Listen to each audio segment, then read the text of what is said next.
Two, three, four. Dan, kani. Kani Five. diri ti o. Kapoy. Six, seven. Higa kung kung magtambok akong likod, Eh. ano ko kuba.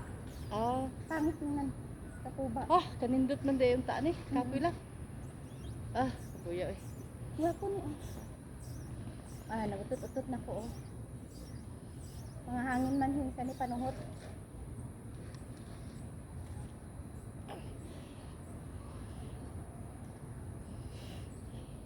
Kapoy. Gamay ang abalay sa akong amo. Gamay? Gamay. Adi, gamay lang imong limpyuhan eh. Pero daghan pa man kog trabaho karon kay bagong lipat bay.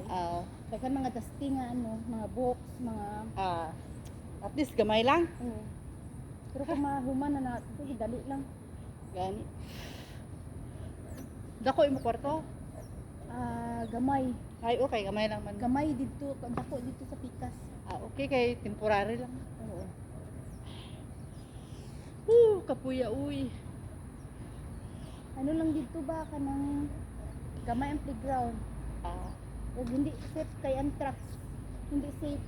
Hindi siya makadalagan-dalagan sa gawas.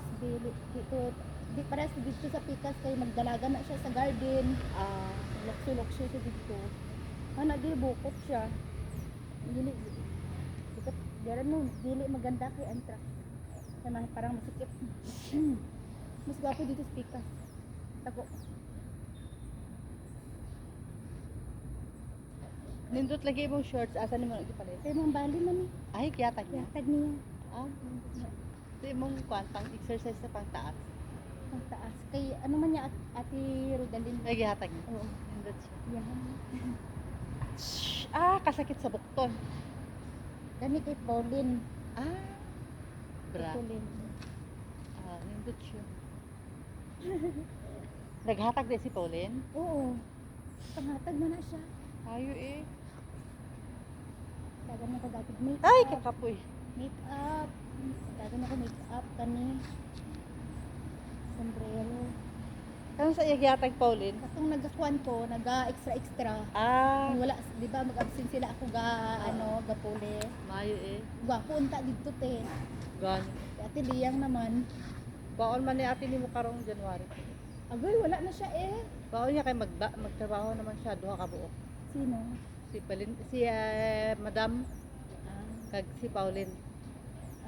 Duha lang iyang kwaon. Kaya dili na lang unta pagkuhaon. Ha? Dili na lang unta.